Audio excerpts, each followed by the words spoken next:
The rain had not stopped for 3 days. It drummed against the windows of the small suburban house with a persistence that matched the rhythm of Maya Stern's racing thoughts. She stood in the nursery, watching her infant daughter sleep, the baby's chest rising and falling with the peaceful oblivion that only innocence could afford. Maya's hands trembled slightly as she gripped the edge of the crib. The tremor was familiar, a remnant from her years in the military, a souvenir from a life she had tried desperately to leave behind. Maya Stern had once been a soldier, not the kind celebrated in parades or featured in recruitment videos, but the kind who did what needed to be done in the shadows, far from the scrutiny of cameras and the comfort of home.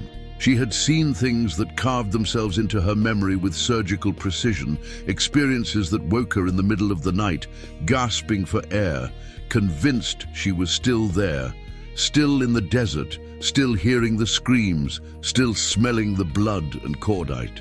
The therapist she had seen after her discharge told her that recovery was not a destination, but a journey. Maya had nodded politely, knowing that some journeys had no end, only checkpoints where you caught your breath before continuing. She had met Joe Burkett during one of those checkpoints. He had been different from the men she knew in the service. Softer around the edges, quicker to laugh, someone who seemed untouched by the darkness that had become Maya's constant companion. Joe worked in finance, a world of spreadsheets and conference calls that seemed impossibly distant from the one Maya had inhabited. He had pursued her with a gentle insistence, breaking through her defenses not with force, but with patience. They married within a year, and Maya allowed herself to believe that perhaps the therapist had been right, that perhaps there was a destination after all, a place where the past could be filed away like old photographs in a dusty album. The pregnancy had been unexpected, but not unwelcome. Maya threw herself into preparing for motherhood with the same intensity she had once applied to military operations. She read books, attended classes, transformed the spare bedroom into a nursery painted in soft yellows and greens. Joe had been supportive, enthusiastic even, though Maya sometimes caught him staring into space with an expression she couldn't quite read. Something distant, something troubled. She told herself it was normal anxiety about becoming a father. Everyone worried, everyone had doubts. Their daughter arrived on a Tuesday morning in early spring, and for a brief, shining moment, Maya felt complete. She held the tiny, squalling bundle and thought that perhaps this was what peace felt like. Perhaps this was what she had been fighting for all along, though she hadn't known it at the time. That peace lasted exactly 4 months and 17 days. The night Joe died, Maya remembered every detail with the crystalline clarity that trauma provides. They had argued, not their first fight, but certainly their most intense. Joe had come home late, something he had been doing more frequently in recent weeks. He had been distracted, secretive, jumping whenever his phone buzzed. Maya's instincts, honed by years of reading situations and assessing threats, told her something was wrong. When she confronted him, he had deflected, insisted it was just work stress, nothing for her to worry about. But Maya knew the difference between work stress and the look of a man carrying secrets. The official story was that Joe had been killed during a robbery gone wrong. He had been found in an alley 3 blocks from their home, his wallet missing, a single gunshot wound to the chest. The police said it appeared to be random violence, a mugging that had escalated. Maya had identified his body at the morgue, had nodded mutely when the detective, a weary-looking man named Sammy Kearse, asked if she needed a moment. She had stood there, staring at Joe's face, peaceful in death, in a way he had not been in those final weeks of life, and felt nothing. The numbness was absolute, a psychological anesthetic her mind had administered without consultation. The funeral was held on a grey Thursday, the kind of day where the sky seemed to press down on the earth with oppressive weight. Maya moved through the proceedings as if watching herself from a distance. She accepted condolences from Joe's colleagues, nodded at platitudes about God's plan and how he was in a better place. Joe's mother, Judith Burkett, maintained a stoic presence throughout, her face a mask of controlled grief that Maya found oddly theatrical. Judith had never particularly warmed to Maya, viewing her son's marriage to an ex-soldier with barely concealed disapproval. At the reception following the service, Judith had gripped Maya's hand with surprising strength and leaned in close, her breath smelling of mint and something darker. "My son deserved better," Judith had whispered, her eyes glittering with something that might have been tears or might have been malice. "I hope you know that." Maya had extracted her hand without responding, but the words burrowed into her like splinters. Deserved better than what? Better than me? Better than this ending? She pushed the questions away and focused on surviving 1 minute at a time, then 1 hour, then 1 day. It was during the 3rd week after Joe's death that Maya made a decision. The baby required constant attention, and Maya found herself paralyzed by anxiety whenever she stepped away, even for a moment. What if something happened? What if someone tried to break in? The world suddenly seemed full of threats, each shadow concealing potential danger. She researched home security systems obsessively, reading reviews and comparing features with the thoroughness of someone planning a military operation. She settled on a comprehensive system with multiple cameras, one for the front door, one for the back, one in the baby's room, and one small, discreet camera in the living room that she didn't mention to anyone. Maya told herself it was about security, about being able to check on her daughter from anywhere. But part of her, the part trained to gather intelligence and assess situations, wanted to see everything, to maintain total awareness of her environment. Control was the only currency that mattered now. The installation took an afternoon. Maya positioned each camera carefully, testing angles and adjusting settings until she was satisfied. The system connected to her phone, allowing her to view live feeds at any time. She spent that first evening cycling through the different views, watching her empty house on her screen while sitting in the same house, a recursive loop that should have felt absurd, but instead felt necessary. On the 4th day after installation, Maya received a notification, motion detected in the living room. She glanced at her phone, expecting to see the cat that occasionally wandered in through the cat flap they had installed months ago. Instead, she saw something that made her blood freeze in her veins. A man was in her living room, visible in the frame of her hidden camera. He was crouched beside the playpen, making animated gestures at the baby, who gurgled happily in response. The man's back was to the camera, but Maya knew that posture, knew those shoulders, knew the exact shade of that hair. She watched, paralyzed, as the figure turned slightly, and she saw his profile. The profile of her dead husband, of Joe Burkett, playing with their daughter as if death had been nothing more than a brief interruption. The phone slipped from Maya's hands and clattered on the floor. She sprinted to the living room, her heart hammering so violently she thought it might rupture. The room was empty. The baby lay in the playpen exactly as Maya had left her, batting at a mobile, alone. Maya grabbed her phone with shaking hands and replayed the footage. There he was again, Joe, unmistakably Joe, interacting with their child. She checked the timestamp. The video had been recorded 17 seconds ago. Maya's mind fractured into a dozen competing theories. Joe was alive. Joe had faked his death. She was losing her sanity. The footage was corrupted. Someone was playing a cruel joke. She watched the video again and again, memorizing every frame, analyzing every pixel. The figure moved like Joe, gestured like Joe, even wore a shirt she recognized from his closet, a faded blue button-down with a small stain on the collar from when he had spilled coffee months ago. That night, Maya did not sleep. She sat with her laptop, reviewing footage from all the cameras, searching for any other anomalies. She found nothing. The single clip of Joe stood alone, an impossible artifact that violated every law of logic and nature. By dawn, Maya had convinced herself of two possibilities.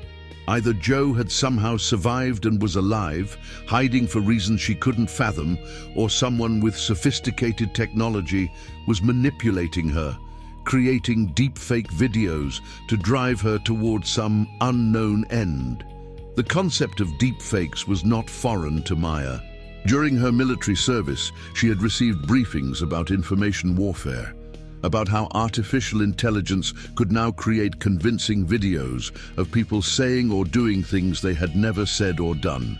The technology required access to source material, photos, videos, voice recordings, but with enough data, the results could be startlingly realistic. Someone could theoretically create footage of a dead man interacting with his child, especially if that someone had access to hundreds of hours of home videos and photographs. But why? What purpose would such a cruel deception serve? Maya forced herself to approach the problem methodically. She needed information, needed to understand what was happening before paranoia consumed her entirely. The official investigation into Joe's death was ongoing, led by Detective Sammy Kearse. Maya called him, trying to keep her voice steady as she asked about the progress of the case. Kearse was professional but vague, offering few details beyond confirming that they were pursuing several leads. When Maya mentioned that she had some information that might be relevant, Kearse agreed to meet her at a coffee shop the following afternoon.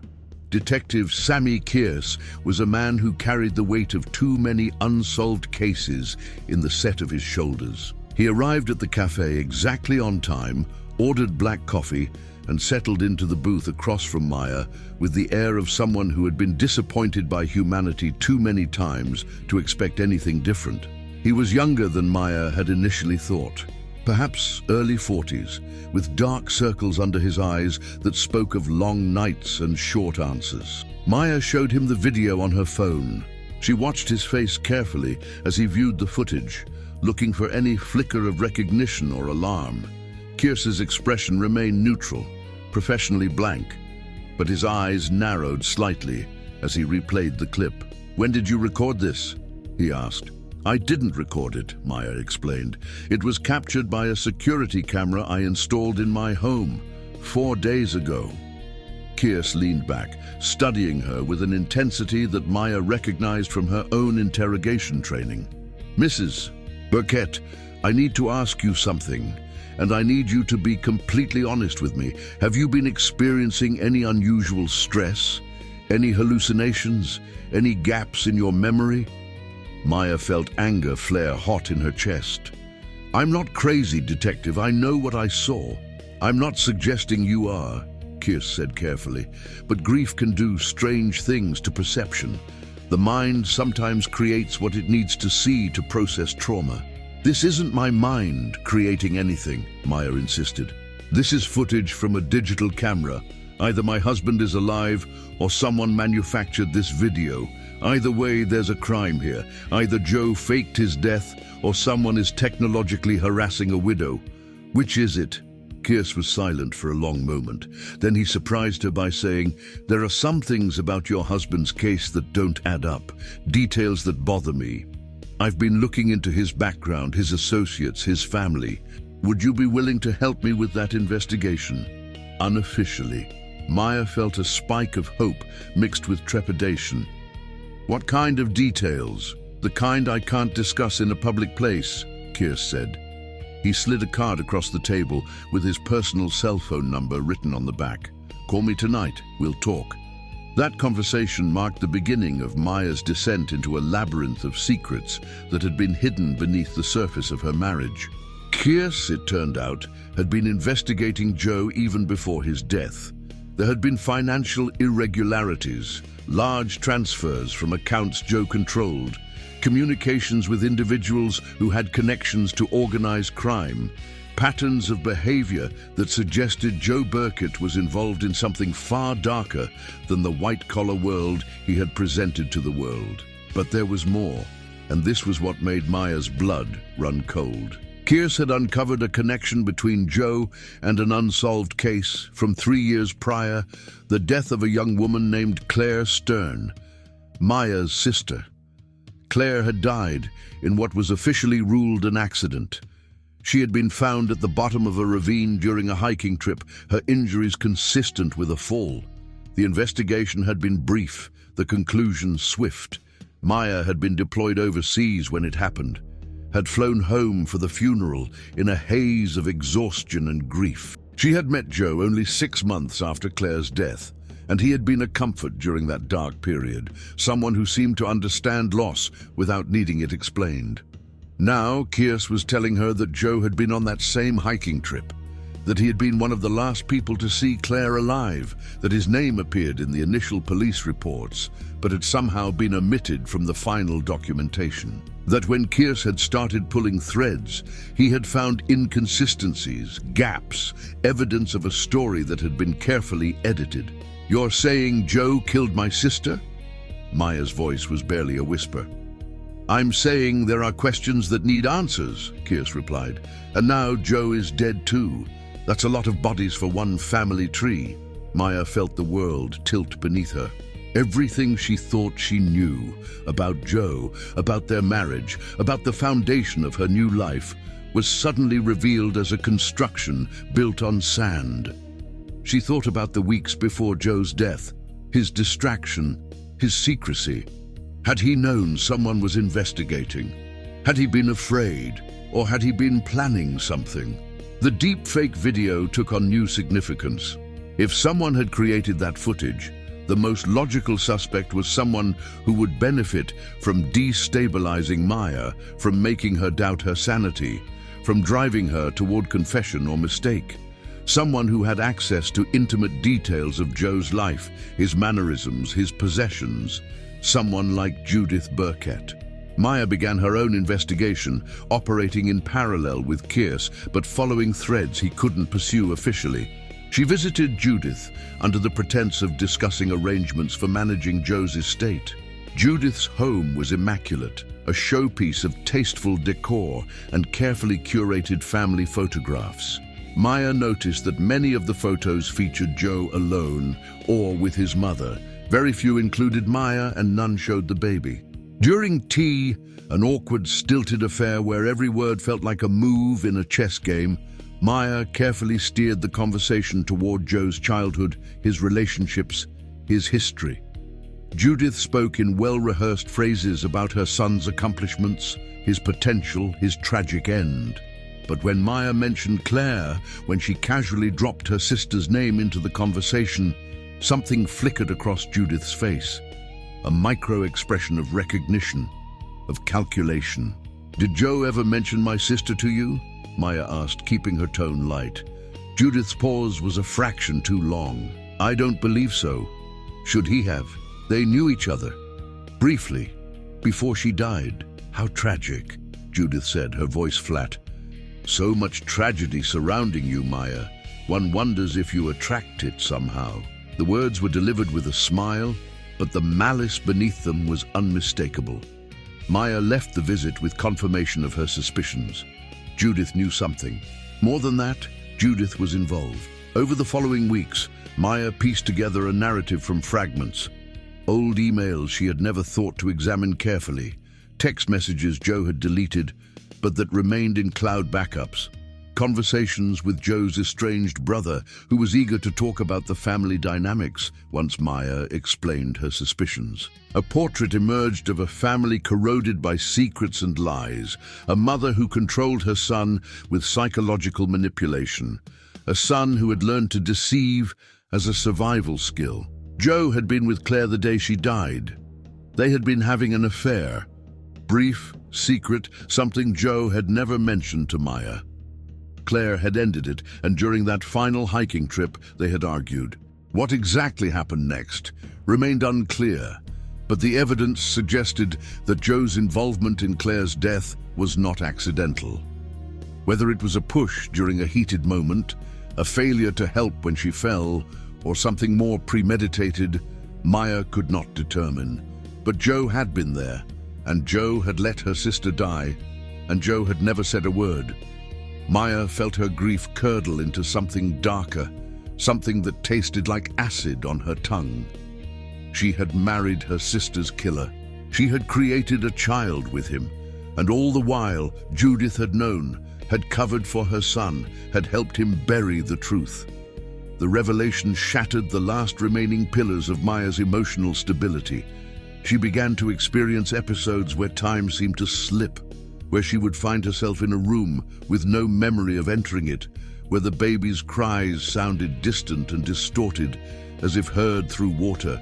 The therapist she reluctantly consulted suggested she was experiencing dissociative symptoms related to complex trauma. Maya nodded and agreed to try medication, but she knew the diagnosis missed the point. She wasn't dissociating from trauma. She was dissociating from reality because reality had become unbearable. It was during one of these episodes that Maya found herself in her bedroom, Joe's old revolver in her hands. A gun he had kept despite her objections. A gun that should have been in the locked safe, but was inexplicably on her nightstand. She stared at it, feeling the weight, the cool metal, the terrible potential it represented. She thought about Claire, about justice, about the impossibility of continuing to exist in a world where the man she had loved had destroyed everything. The doorbell rang, shattering the moment. Maya set the gun down with trembling hands and went to answer.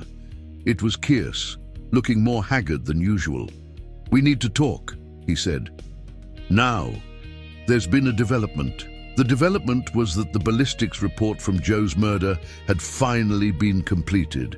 The bullet that killed Joe matched a gun registered to Maya, the same revolver she had just been holding, the weapon that was supposed to be secured in a safe only she could access. Kearse looked at her with something between sympathy and suspicion. "Maya, where were you the night Joe died? And please, don't tell me you were home. We both know that's not entirely true." The conversation that followed was one Maya had rehearsed in her mind countless times, but had never expected to have aloud. She told Kearse everything.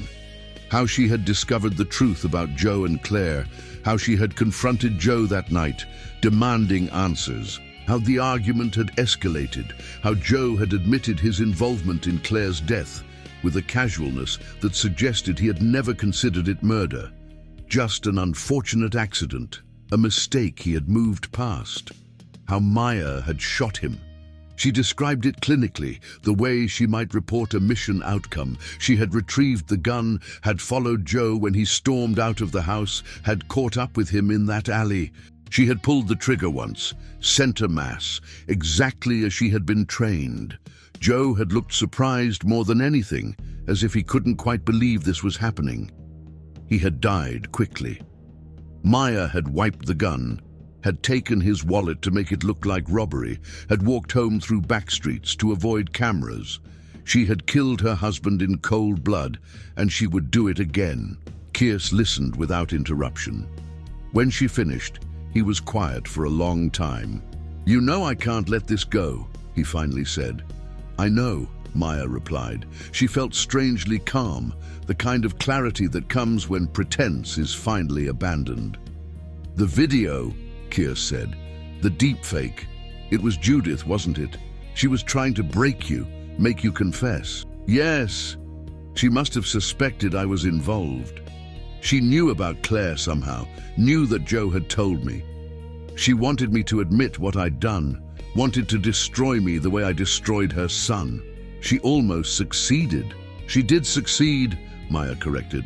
"I'm done, detective. I'm done running, done pretending. I killed Joe because he killed my sister. That's the truth.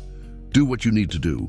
But before Kearse could respond, before the official machinery of justice could begin grinding forward, Judith Burkett made her own move. It happened on a Sunday evening. Maya received a text from Judith asking her to come to the family home to discuss important matters regarding your daughter's future. The phrasing was odd enough to raise alarms, but Maya was beyond caring about personal safety. She arranged for a neighbor to watch the baby and drove to Judith's house with the fatalistic acceptance of someone approaching an ending. Judith was not alone.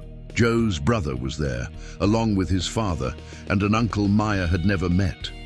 They sat in the formal living room like a tribunal, with Judith at the center, queen of her domain. "You murdered my son," Judith said, without preamble. Maya did not deny it. He murdered my sister. He did no such thing. Your sister's death was an accident. He was there. He watched her fall and did nothing. That's murder. That's your interpretation, Judith said coldly.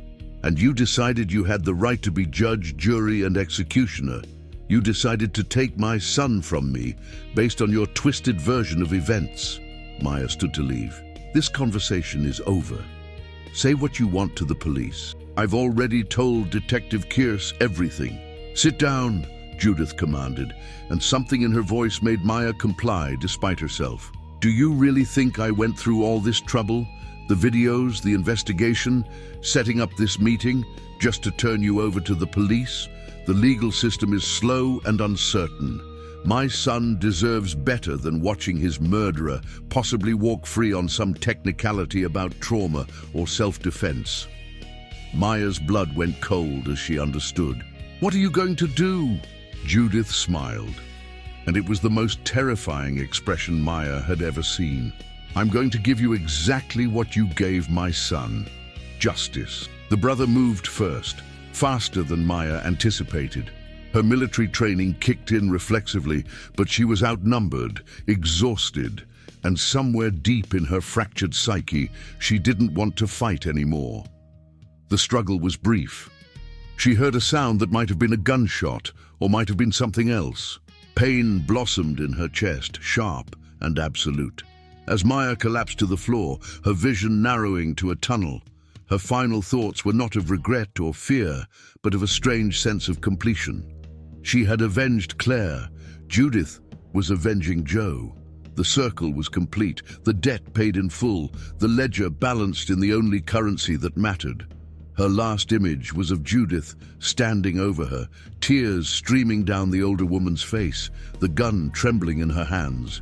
In that moment, Maya understood that they were the same, she and Judith, two women destroyed by love, by loss, by the impossible mathematics of trying to make grief equal to justice.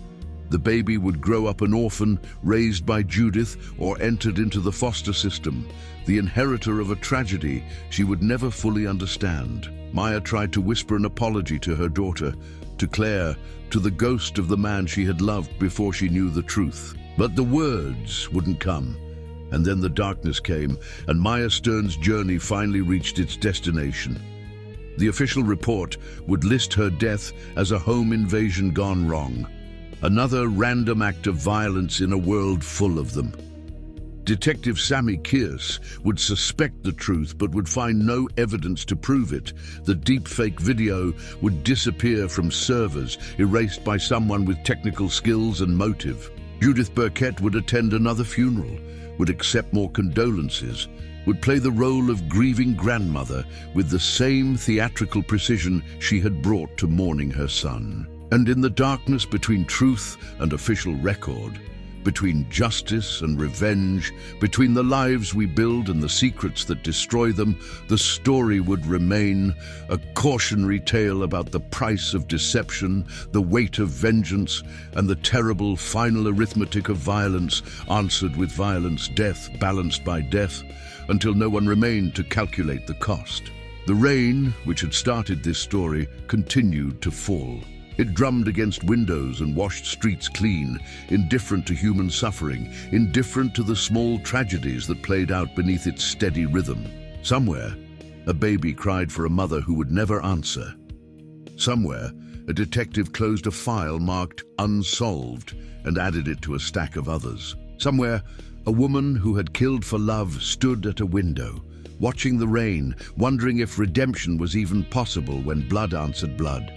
Wondering if any of them had ever really had a choice, or if they had all been actors in a script written long before they arrived, destined to play their roles until the final, inevitable curtain fell. In the end, Maya Stern's story was not about the quest for truth or the triumph of justice. It was about the circular nature of revenge, about how violence begets violence until everyone involved is consumed by it. It was about the lies we tell ourselves to justify our actions, the narratives we construct to make ourselves the heroes of our own stories. when really we are all just broken people responding to pain in the only ways we know how. The cameras Maya had installed continued to record, capturing empty rooms and the small movements of domestic life proceeding without her. The footage would eventually be deleted, storage space cleared for new data, new moments, new lives. And somewhere in that digital erasure, the image of a dead man playing with his daughter would vanish completely, as if it had never existed, as if none of this had ever happened, as if the whole terrible sequence of events had been nothing more than a nightmare from which everyone could finally wake. But nightmares leave scars, and scars tell stories, and those stories ripple outward, touching lives and shaping futures in ways that can never be fully predicted or controlled. A baby would grow up with questions. A detective would carry doubt. A grandmother would live with the weight of what she had done in the name of a mother's love. And somewhere in that inheritance of trauma, in that legacy of secrets and blood, perhaps someone would finally break the cycle, would choose mercy over vengeance, truth over deception, life over the endless settling of accounts. Or perhaps not. Perhaps the cycle would continue, as it always had, as it always would, humans being what they are.